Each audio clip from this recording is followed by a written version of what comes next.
Hi and welcome back to the Guerrilla Guide to X Particles with me, John Bosley. In this section, we're going to look at one of the biggest updates to XP4, and that has been the Dynamics module, or the Dynamics objects as a whole. We're going to start looking at particle-to-particle collisions, but then we have a plethora of other objects that are interesting too. We're actually going to look at ones that I didn't cover in the previous guide because I knew that these fluid dynamics and stuff were coming down the line, and I didn't want to put too much stock into the existing tools when a lot of them were going to get updated. Specifically, what is now called PBD fluids used to be the SPH fluid object, and that has changed dramatically for the better. Flip domain remains almost entirely the same. Constraints has had a good overhaul, a really good bump in features and performance. It has much better collisions, it has a friction option, and it's fantastic.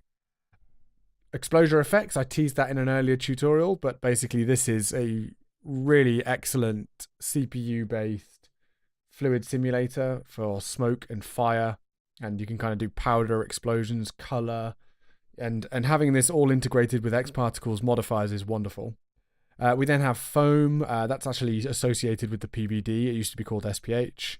That is an existing thing. Then we have the flow field object, which is not so much about physics simulations, or it could be, of course, but it's more an artistic thing. But it allows you to control a voxel grid of sort of fields. So basically, you can make the particles flow through it, and then you can manipulate the direction of those particles based on which cell they're in. And that doesn't sound that glamorous, but it's one of the greatest things they've ever added into X Particles, hands down. And I'll show you why later. Fluid effects is a more advanced version of the. It's an SPH solver, or I'm pretty sure it's an SPH solver. It's more advanced than the particle-based dynamics fluids, but yeah. We're going to start with PPCollisions. Oh, and also I should mention cloth there as well. Cloth is a whole other awesome thing in there as well. But to start with, we're going to start with particle-to-particle collisions. This was already in there in X Particles 3.5, but like I said, we're going to talk about all of these in this guide, this update to the guide, just to make sure we've covered dynamics properly. Okay, so particle-to-particle collisions, what does that mean? So we know what collision with a surface is, and in this scene we have an emitter, we have a plane, and this plane has a collider on it.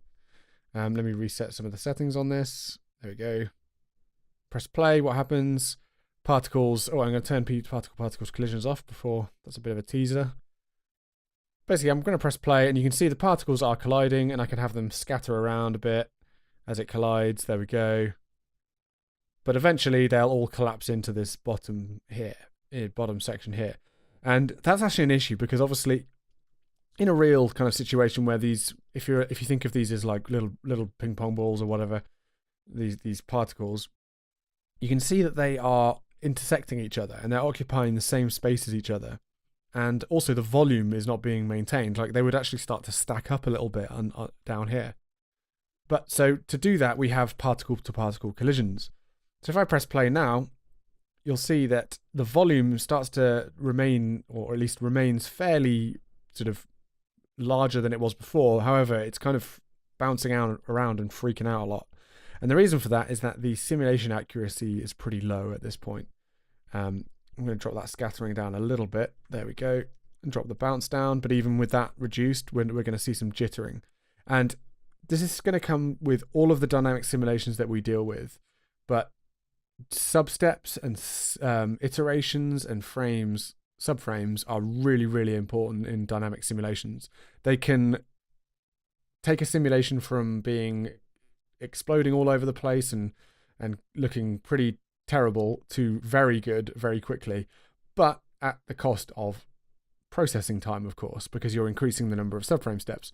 What you can think of subframe steps and iterations and things like that as an accuracy. Overall, it's almost, think of it as an accuracy thing. So basically, the more substeps or subframes we have, the more accurate the simulation will be, with the caveat that it will be slower. However, maybe not that much slower, so I'm going to actually add some more subframe steps to make sure that these collisions are clearly working. So I'm going to add 3 to start with, see if that works. And there we go. We're starting to see the volume. Nothing is going through anything else, and it looks like the volume is being maintained. Although look, we're definitely still seeing some make contact. Maybe if I go for like a really high subframe steps. There we go. We're not seeing any intersecting each other, and they're actually even pushing each other out the way and things like that. So you can see there, this is where particle-to-particle collisions is very useful. We're not doing a fluid simulation here, although this is actually fairly similar to what a particle-based fluid simulation would be doing. It's just a very simple, it's only the collisions. It's only dealing with the collisions and a bit of bounce and things like that.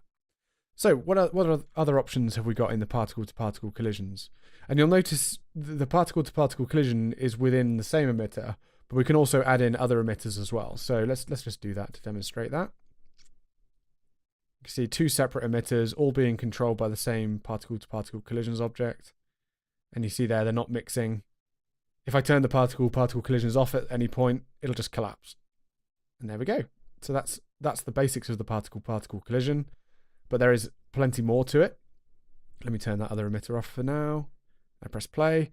And you can see here, the particles are not colliding and they're sliding down the slope into the dip here.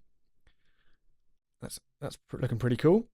Now, there are some other options in here that we can have a look at. We can have a look at the bounce. So if we want them to kind of bounce off each other and kind of fly around the place, imagine they're more rigid or springy. So you can increase the amount of collisions they're making. And that kind of, you see, it's pushing them all the way back out up at the top, and we actually lose some because they're so springy. It's probably something. And the thing is, that bounce value is the bounce from in between each other. It's not the bounce value from the surface to them. If I decrease the bounce value on the surface, the particles that are springing around everywhere, it's only because they're hitting other particles. If I increase the bounce on the, there we go, they just bounce out and we end up losing them all over the place. In fact, they're so bouncy, this is more bouncy ball stuff. So yes, they are leaving the simulation area. So I'm just going to drop that down to something a bit more reasonable. And we also have friction as well to deal with. We can use friction here. So if I increase friction between the particles, you can see the ones that are escaping here and the way it's flowing up here, that'll probably be reduced down a fair bit because they sort of stick up against each other. You see, it's sort of damping the simulation. So in what scenario would you increase the friction? Think about the material that you're trying to emulate or simulate. So I always think of it in real world terms. So imagine a bunch of sort of not rough shaped, but round rocks, but they have a very rough surface, or even like a very grippy surface. Maybe they've got a rubber coating or something that doesn't make them springy, but it makes them very grippy. And that's kind of what this does. It's kind of like they're being dampened by their sort of friction value, and they won't move around each other that much. They'll sort of drag each other around rather than spring each other off. Or if we wanted to have no friction, that would be something like glass balls or beads. Steel balls would have very low friction against each other, or even like PTFE, like a plastic or PTFE is a particularly slippery one, I think. But yeah, this is things you need to think about when you're doing dynamic simulations. Just what in the real world is making it have higher friction? What is giving it a higher bounce? A rubber ball can compress significantly, and then it redistributes that compressed energy, or that energy that's been kind of compressed into that smaller space, and springs it back out when it expands again. So that would have a high bounce value. Obviously, it would have a high bounce value between each other and also on the surface that it's hitting.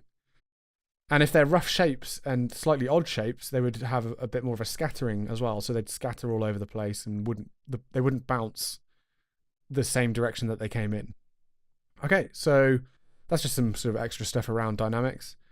But let's get back to specifics on the particle-to-particle collisions. We can have variation on all of these parameters to make it look a bit more natural. We can scatter, like I said. So when they hit each other, they fly off in all directions. And you can see there, there's no bounce, so they're not even bouncing around each other. Let's have some bounce. There we go. We can also set friction and stuff in the actual emitter itself now. This is a really cool feature. So we can actually scale the emitters to have different values. So I'm going to turn that scatter off completely. And in fact, if I use friction as the example, if I drop them now, the friction is just between the particles, like I said. So we go to the collider tag, increase friction to 100%, press play. You'll notice that this emitter, it doesn't seem to have any friction against it, but this one does. I'm talking about with the surface. So can you see how it's sort of, the particles are hitting and then they're gripping?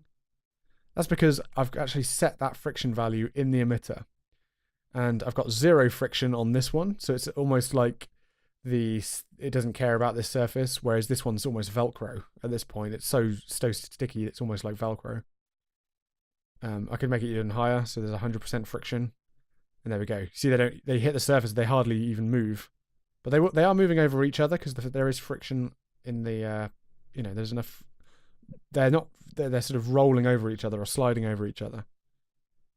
So that's cool having that control. That's actually a new addition into XP4, and I really appreciate that one. I'm just going to reset those to default so they're both the same. Drop that friction back down. There is another way of sort of sticking particles to objects. And we've dealt with that in the collision tag.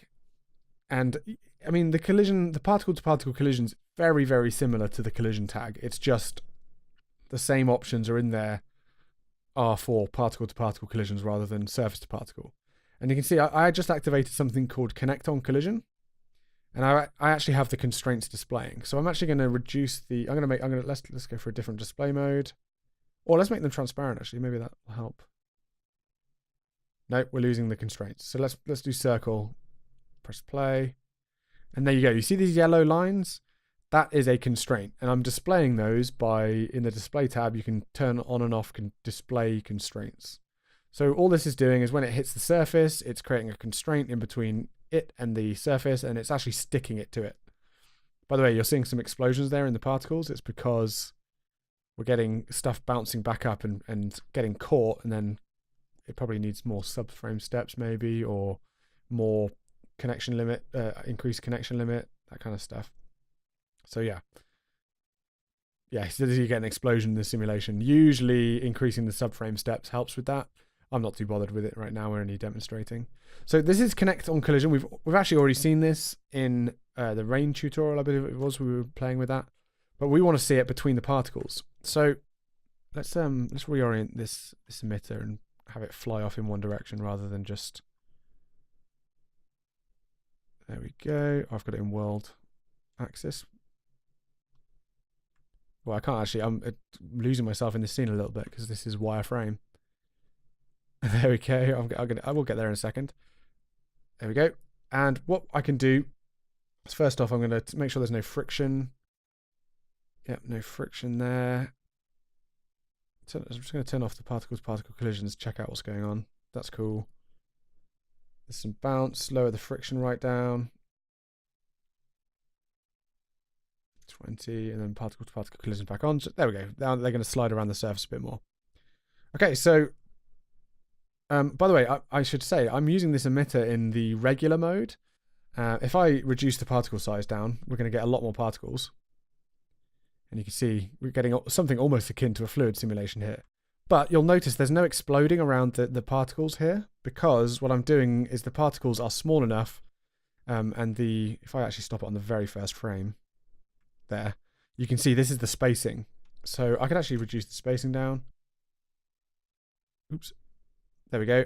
And so they're not colliding when they're spawned. So this is just this is why they added this feature actually into XParticles. It's very, very useful. So there we go. We're gonna add a bunch of particles into the simulation. What I wanted to show you was the particle-to-particle constraints. So I'm going to click on Connect on Collision. Connection limit is 3. I believe that's default. Oh no, connection limit 8 is default. Press play, and you'll see the yellows. There's loads of these yellow things, and it's basically a connection. And to really demonstrate this, actually, I should probably separate the particles a bit more. So, and when they come together, you'll see. So if I expand the emitter out, and I'm going to increase the spacing dramatically. There we go. So there's a good spacing between them. Press play, And then when they collide, in fact, that's a bit weird because they're, let's just offset the emitter a little bit. When they collide is when they connect. So can you see that? And then they start to act almost as one body. So let me put the display back to a solid, circle filled. I might go back to a slightly higher, there we go, radius.